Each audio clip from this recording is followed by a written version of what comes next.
The University of Cincinnati's Hamilton Hall buzzed with morning energy as students rushed between classes, clutching coffee cups and checking phones. But in Professor Linda Richardson's advanced calculus classroom, something felt different that Tuesday morning. Professor Richardson had built her reputation on two things: her expertise in advanced mathematics and her increasingly vocal political stance on educational reform. As she prepared her lecture materials, her mind wasn't on derivatives or integrals. Instead, she was thinking about the speech she'd prepared, one that would challenge what she saw as fundamental inequity in higher education. At the back of the lecture hall sat a man in an expensive navy suit, his broad shoulders and athletic build unmistakable. Unlike students frantically reviewing notes, he sat calmly, hands folded, observing with quiet intensity. This was Travis Kelce, former All-Pro tight end for the Kansas City Chiefs, Super Bowl champion, and one of the most recognizable faces in professional sports.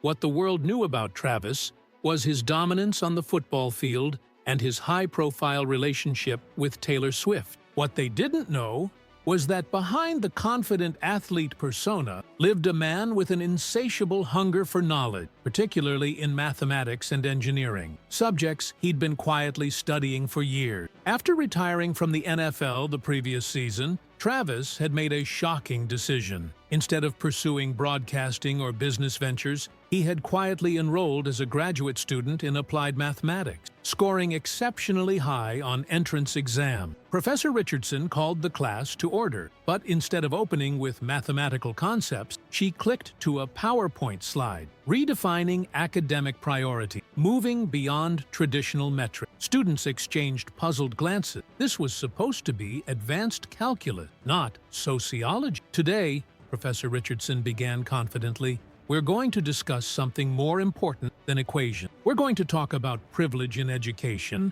and how it distorts our understanding of true merit. She clicked to statistics about educational inequality. Some of you in this room have had advantages others could never dream of. Private tutors, expensive prep courses, connections that open doors. Travis shifted slightly, but maintained his calm expression. Students began looking uncomfortable. They'd signed up for calculus, not social justice. The question we must ask, Professor Richardson continued, is whether academic achievement truly reflects ability or simply reflects access to resources. Jessica Martinez, a scholarship student from East LA, raised her hand. Professor Richardson, shouldn't we focus on the actual mathematical content? That's what we're paying for. Professor Richardson's expression hardened. Miss Martinez, these issues are mathematical. When we examine grade distributions, we're looking at data about systemic advantages. Travis raised his hand slowly. Several students noticed, but Professor Richardson, deep in her prepared remark, continued without acknowledging, family wealth and connections create artificial advantages in educational outcomes, she said, clicking to another slide. When students have access to resources others don't, it skews our perception of natural ability. Travis kept his hand raised patient. More students began whispering among themselves. Some recognized him despite his formal attire. The tension was becoming palpable. Students had paid substantial tuition to learn advanced mathematics, not sit through political lectures. Yet they felt trapped between their desire for education and reluctance to challenge a professor who controlled their grade. Finally, Professor Richardson noticed the raised hand. Her eyes narrowed as she took in the man's expensive suit and confident posture. "Yes, Mr."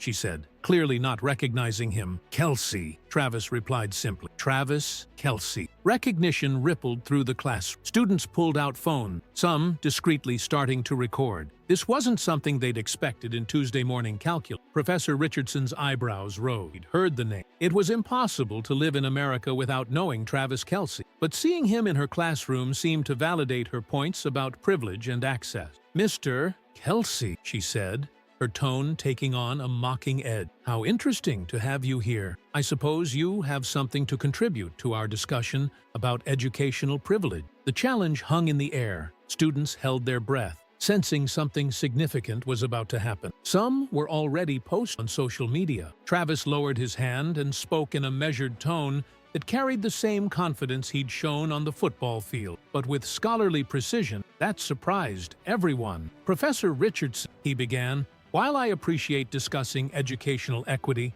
I'd argue that mathematics itself is perhaps the most democratic subject we can study. A differential equation doesn't care about your background. It only cares whether you can solve it correctly. Several students nodded in agreement, visibly relieved that someone had voiced their thoughts. But Professor Richardson's expression grew severe. She crossed her arms and leaned forward, her voice taking on distinct sarcasm. "Mr. Kelce," she said, emphasizing his name with obvious disdain, "perhaps you, more than anyone, should understand how privilege shapes our educational system. After all, not everyone has access to the resources that professional athletics can provide." What happened next would be replayed on social media millions of times. Instead of becoming defensive, Travis simply smiled, a warm, genuine smile carrying no trace of arrogance. His humility was almost disarming. "You're absolutely right, Professor," he said thoughtfully. "I have been fortunate in many ways, and precisely because of those advantages, I believe we have a responsibility to maintain high academic standards so everyone, regardless of background, has a real opportunity to develop their potential." The response wasn't what Professor Richardson expected. Uncertainty flickered across her face, but she quickly regained composure. "And you think you know better than a PhD professor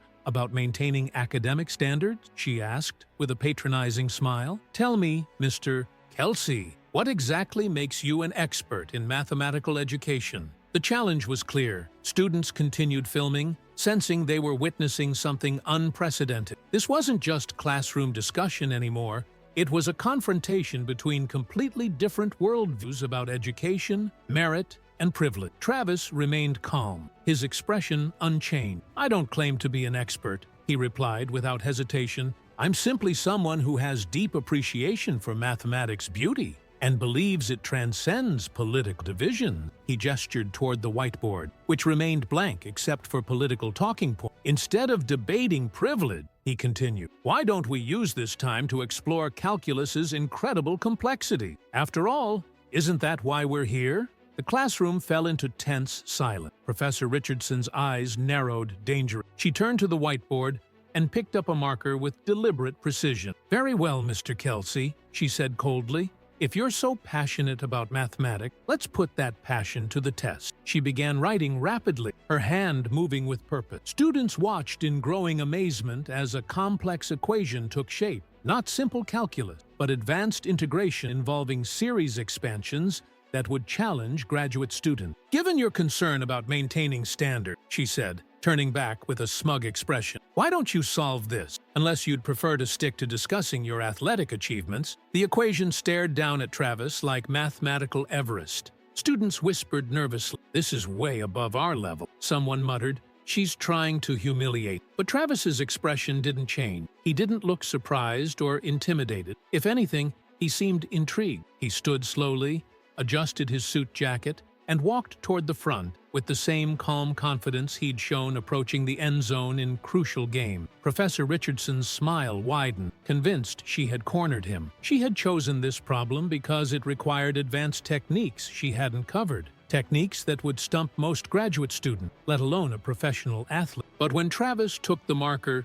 and studied the equation with genuine curiosity, rather than intimidation, something in Professor Richardson's expression shifted. For the first time, her confident smile wavered. The marker touched the board, and Travis Kelce began writing what would become a mathematical masterpiece. The silence in the classroom was profound as Travis began writing, his movements deliberate and confident. What students witnessed in those first moments would shatter every preconception about intelligence, celebrity, and the intersection of athletics and academia. Travis's hand moved across the board with the same precision he'd used to catch passes in traffic. But instead of football routes, he was tracing mathematical pathways that revealed a mind working on a level few could comprehend. "This first step," he explained with serene clarity, "utilizes a technique developed by Euler in 1755. His marker glided effortlessly. It simplifies what appears complex into something accessible." Professor Richardson followed his work intently, her earlier confidence crumbling as she realized Travis wasn't just solving the problem, he was teaching it. His explanation was clearer than many of her own lectures. Students instinctively pulled out phones to record. Even those who normally struggled with calculus found themselves understanding his approach.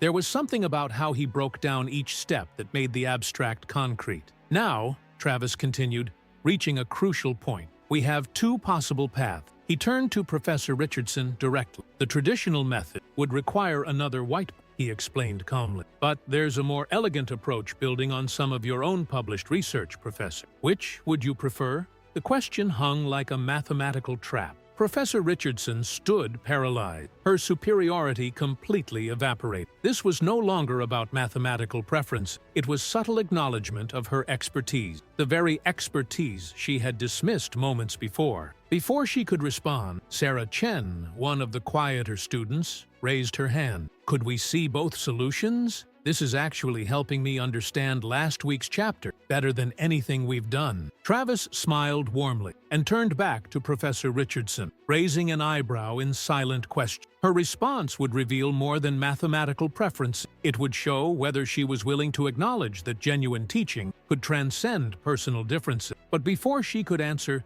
the classroom door burst open. Dean Morris, a known ally of Professor Richardson's academic and political leanings, rushed in. "Linda," he said urgently, "we need you at an emergency faculty meeting about curriculum changes." The timing couldn't have been or better. She seized the opportunity to escape what was becoming an intellectual disaster. "We'll have to continue this demonstration another time," she said, trying to regain control. But Travis spoke up, his voice calm but carrying unmistakable authority that made even the dean pause. "Professor," he said quietly, "you challenged me to solve this problem in front of everyone." The class erupted in murmurs. Walking away now would send an unfortunate message about academic integrity. The dean's face reddened. "Young man, are you suggesting—" "I'm not suggesting anything, sir," Travis interrupted politely but firmly. "I'm stating a fact." Professor Richardson issued her challenge publicly to make a point about privilege and merit. I accepted it. The only question is whether she'll see her own challenge through.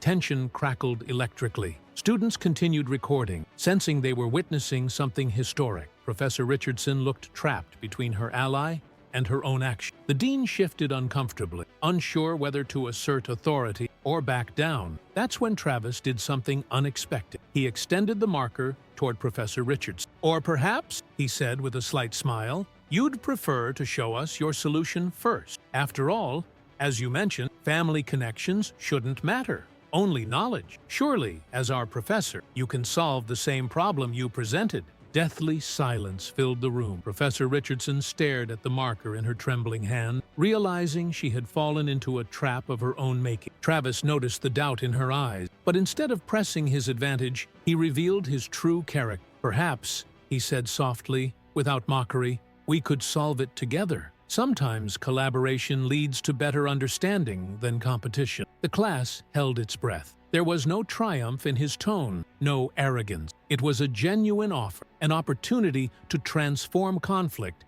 into something constructive. But Professor Richardson's pride wouldn't allow acceptance. "This is ridiculous," she snapped, throwing the marker to the floor. "This is nothing more than a privileged celebrity trying to undermine my authority." The class recoiled in shock. The dean, sensing the situation spiraling out of control, tried to intervene. "Let's all take a step back," he said cautiously. But Travis's response cut through the air with calm determination. He said nothing, simply picked up the marker with steady hands and stepped forward, decisive. He turned to the whiteboard and, in a display of pure mathematical mastery, began completing both solutions, the traditional method and Leibniz's approach, in less than 5 minutes. When he wrote the final line, the class exploded in spontaneous applause. Even the dean couldn't hide his astonishment. Travis stepped back and looked at Professor Richardson and the dean. "The beauty of mathematics," he said calmly, "is that it doesn't care about politics, background, or prejudices. It only cares about truth." He pointed to the solution. "These equations teach us something important, not just about calculus, but about learning itself. When we let preconceived notions cloud our judgment,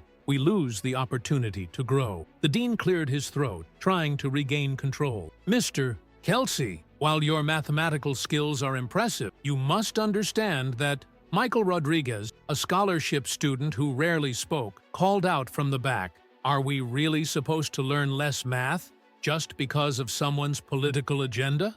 A murmur swept through the class. One by one, students began standing. "I came here to learn calculus," shouted another student, "not to be lectured about my supposed privileges." The classroom Professor Richardson had carefully controlled was falling apart. But instead of allowing further public humiliation, Travis did something extraordinary. "Professor," he said loudly enough to quiet the growing discord, "your mathematical knowledge is extensive. I've learned a great deal from your technical lectures." He paused, then continued, "Perhaps we could focus on that. I'd be happy to help other students after class, combining your theoretical knowledge with practical problem-solving approaches." The offer hung in the air, an opportunity for Professor Richardson to recover her dignity while improving her class. The dean watched carefully, realizing this moment could become either a public relations disaster or transform into something unexpectedly positive. Professor Richardson looked at Travis, then, for the first time, really looked at her student. What she saw in their faces forced her to make a decision that would change everything. Her voice was barely audible when she finally spoke.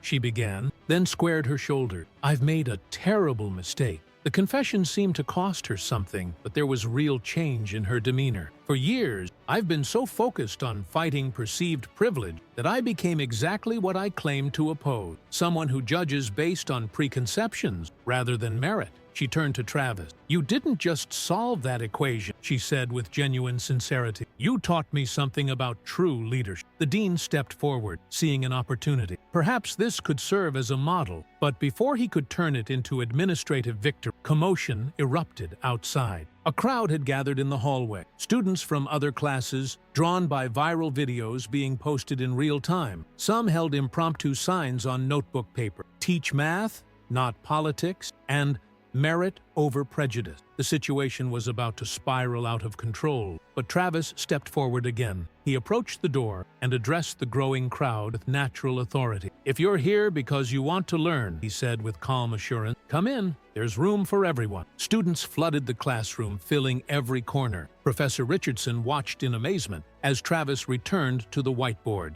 marker in hand. "Well then," he said with a smile, "who wants to learn about practical applications of calculus in solving real-world problems?" What happened over the next hour would become university legend. The revolution was just beginning. By 6 a.m. the next morning, Kelce Math was trending nationally on Twitter. The hashtag had exploded overnight, as clips from the classroom confrontation spread across every social media platform. But this wasn't just another celebrity moment. It was sparking a nationwide conversation about the state of higher education in America. CNN's morning show led with NFL star show's mathematical genius in university classroom confrontation. Fox News countered with "Student fights back against woke education." MSNBC focused on the privileged debate that divided a classroom. But the real story was happening in comment sections, campus forums, and academic circles across the country. Mathematics professors were sharing experiences with institutional pressure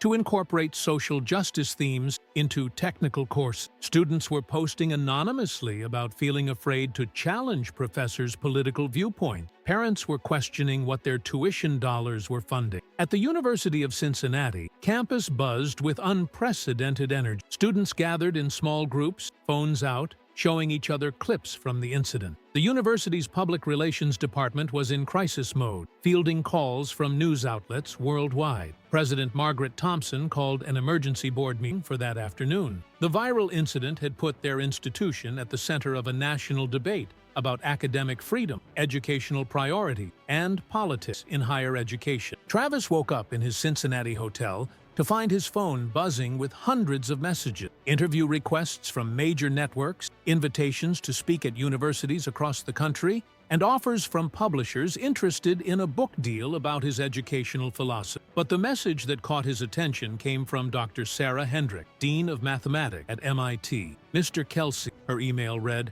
"I watched your classroom demonstration with great interest. Would you be available for a call this morning? I have a proposition that might interest you." Before he could respond, another email caught his eye. This one was from Taylor Swift, sent at 3 a.m. "Trav, just watched the video. I've never been more proud of you. You showed them who you really are. The world needed to see this side of you. Call me when you get up." But the third email really stopped him cold. It was from Professor Richardson, sent at 2:47 a.m. Travis, I've been up all night thinking about your proposal. I want to discuss it further. But first, there's something you need to know about what's been happening since you left my office. Please call me when you can. Linda Richardson. Travis dialed her number immediately. She answered on the first ring. Travis, thank God. Are you watching the news? I've seen some coverage. Why? What's happening? Professor Richardson's voice was strained. The university administration is in panic. There are calls for my resignation, but that's not the worst part.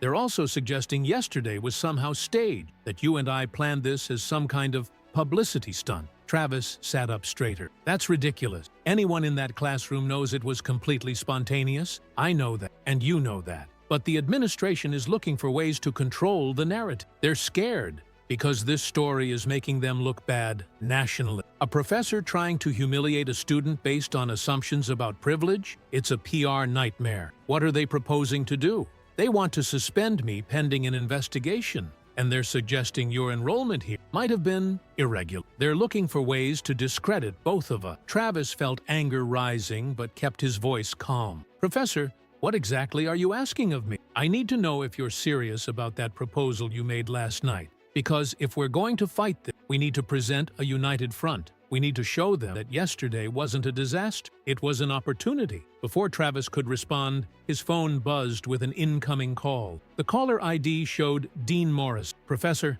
I need to take this call. Don't do anything until we talk. Travis switched lines. This is Travis. Mr. Kelce, this is Dean Morrison. I think we need to have a conversation about yesterday's incident. Would you be available to meet this morning? What kind of conversation, Dean Morrison? The kind where we discuss how to resolve this situation in a way that's beneficial for everyone involved, including you. Travis could hear the implied threat. I'll be there in an hour. He hung up and immediately called his agent, who had been bombarding him with messages since dawn. Travis, thank God you called. Do you have any idea what's happening? Every major network wants you on their morning shows. This could be huge for your post-football career. Actually, I need a different kind of help. I need a lawyer. The university is trying to bury this story, and they're going after Professor Richardson. Travis, be smart about this. You won the public relations battle. Don't get dragged into institutional politics. This could hurt your brand. Travis looked out his hotel window at the campus below, where he could see students already gathering, many holding signs supporting both him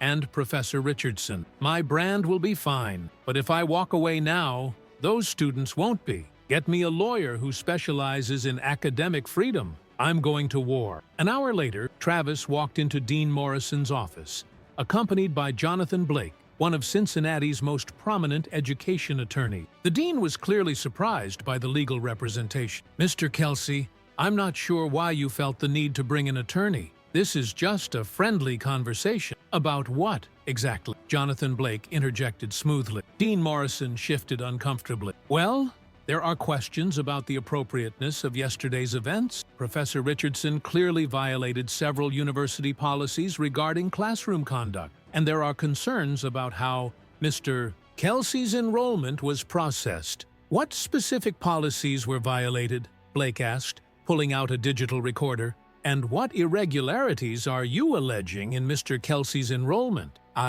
We need time to review the specific detail, but the optics of the situation are quite damaging to the university. Travis leaned forward. Dean Morrison, let me be very clear about something. I enrolled in this university legitimate. I scored in the 97th percentile on my entrance exam. My undergraduate grades met all requirements for graduate admission. If you're suggesting otherwise, you better have proof. No one is questioning your qualifications, Mr. Kelce. But the way yesterday unfolded was a professor attempting to humiliate a student based on her assumptions about his background and intelligence, which, incidentally, is a pretty clear violation of the university's anti-discrimination policy. Blake pulled out a thick folder. I've spent the morning reviewing the university's policies regarding academic freedom, student rights, and faculty conduct. Yesterday's incident appears to be a case study in how not to run a classroom. Dean Morrison was sweating now. What exactly are you proposing? Travis stood up.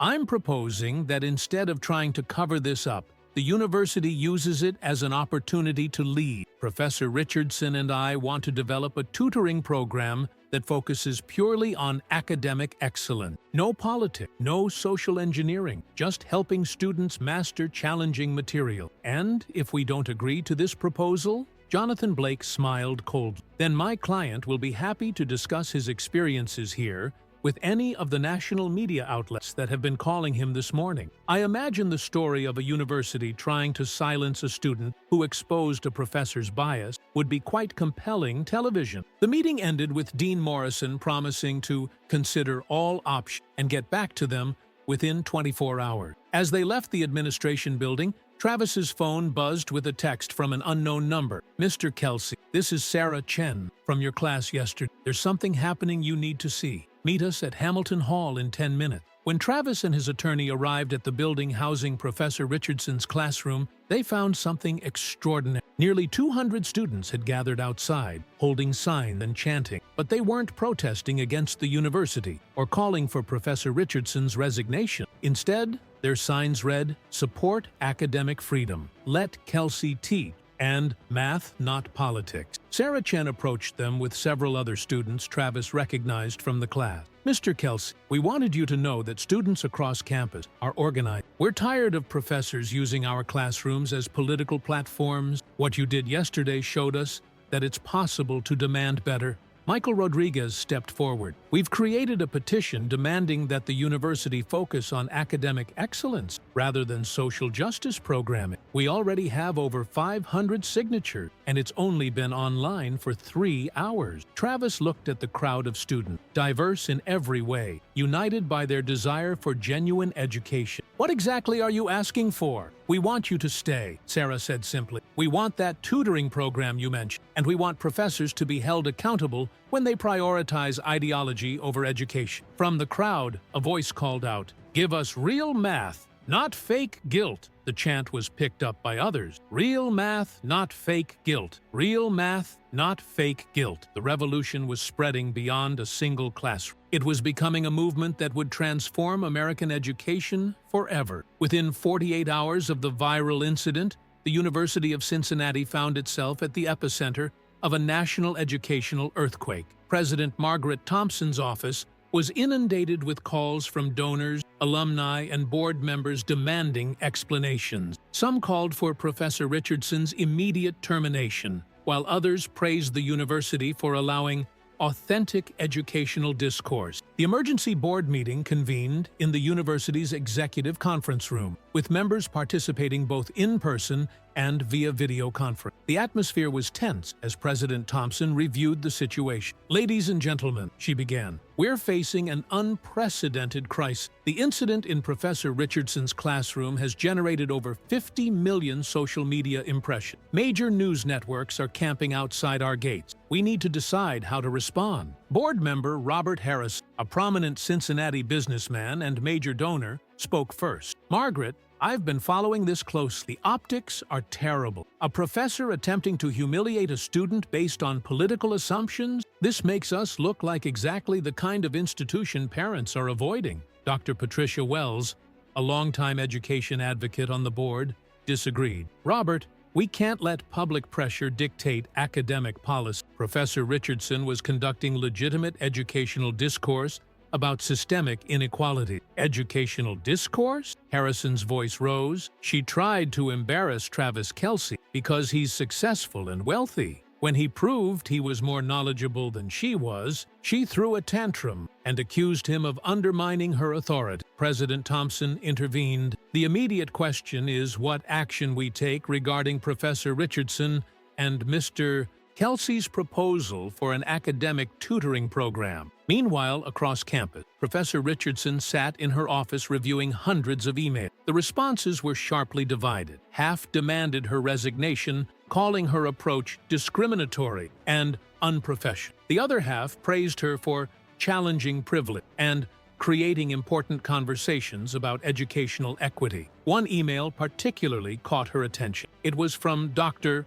Michael Chen, a mathematics professor at Stanford and father of her student Sarah Chen. "Professor Richardson," it read, I watched the video of your class with great interest. As someone who has spent 30 years in academia, I want to share some thoughts. My daughter Sarah has told me about the transformation in your classroom since Mr. Kelce's intervention. She's more excited about mathematics than she's ever been. Perhaps there's a lesson here about what happens when we focus on the subject matter rather than political messaging. I hope you'll consider the opportunity this presents. That afternoon, Travis met with Professor Richardson in her office to discuss their next steps. The contrast between this meeting and their confrontation 2 days earlier was remarkable. "Travis," she said, "I've been thinking about what you said regarding collaboration. I want to make this work, but I need to understand what you're really proposing." Travis pulled out a detailed plan he'd been working on with his legal team. The Academic Excellence Initiative would operate as a supplement to regular coursework. Students who want additional mathematical rigor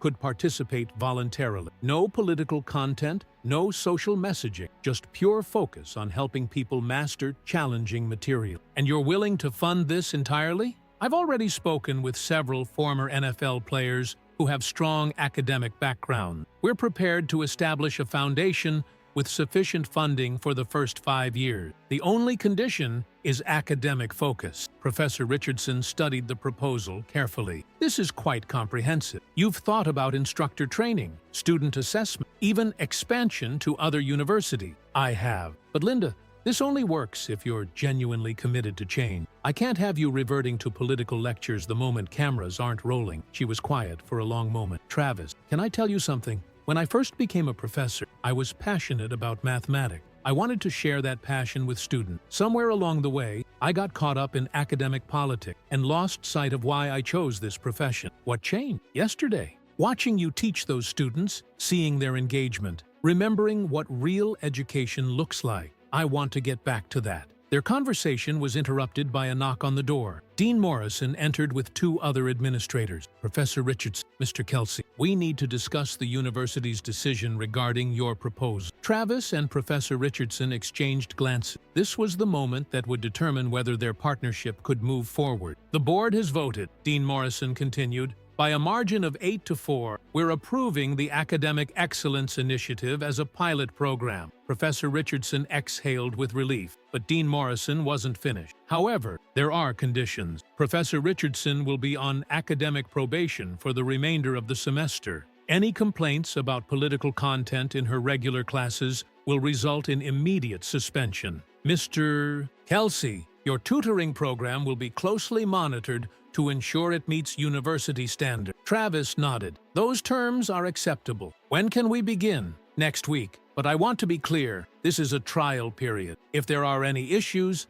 the program will be terminated immediately." After the administrators left, Professor Richardson turned to Travis. "Are you sure about this? You're taking a significant risk associating with me professionally." "Linda, everyone deserves a second chance. The question is what you do with that opportunity." That evening, Sarah Chen posted on social media, "Update on the Kelce math situation. The Academic Excellence Initiative is officially happening. For the first time in my college career, I'm genuinely excited about learning mathematics. Thank you, Kelce and Professor Richardson, for showing us what education can be when it focuses on actual education." Her post was shared thousands of times within hours, with students from universities across the country expressing similar sentiments about their own educational experience. Dr. Jennifer Walsh from Harvard commented, "What's happening at Cincinnati should be a model for institutions nationwide." When did academic rigor become controversial? Professor David Kim from Berkeley added, "I've been following this story closely. Perhaps it's time we remembered that our job is to educate, not indoctrinate." But not all responses were positive. The National Association of Progressive Educators issued a statement condemning the initiative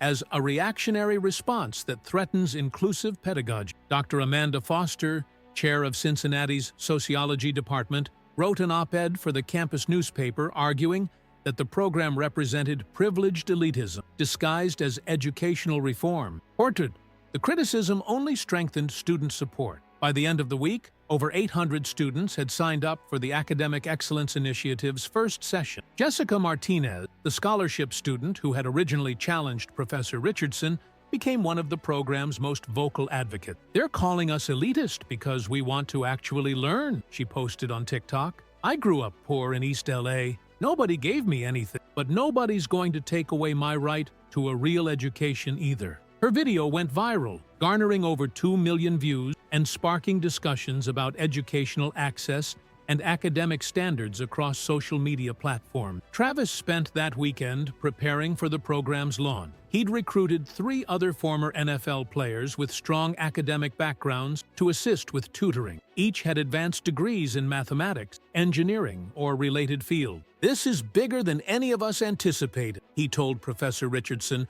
during their final planning session. "We're not just running a tutoring program. We're demonstrating that excellence and accessibility aren't mutually exclusive." Professor Richardson nodded. "Travis, I want you to know that whatever happened, you've already changed my perspective permanently. I'm a better educator because of what you showed me." As they finalized their lesson plans for the program's inaugural session, neither could have predicted that their collaboration would soon inspire similar initiatives at universities across the country. The Academic Excellence Initiative was about to begin, and with it, a new chapter in American higher education. 6 months after the viral classroom confrontation, Hamilton Hall had been transformed into something unprecedented in modern higher education. The Academic Excellence Initiative had grown from Travis Kelce's spontaneous suggestion into a comprehensive educational movement that had spread to over 50 universities across the United States. On this particular morning, Travis arrived to find Professor Richardson reviewing applications from other institutions,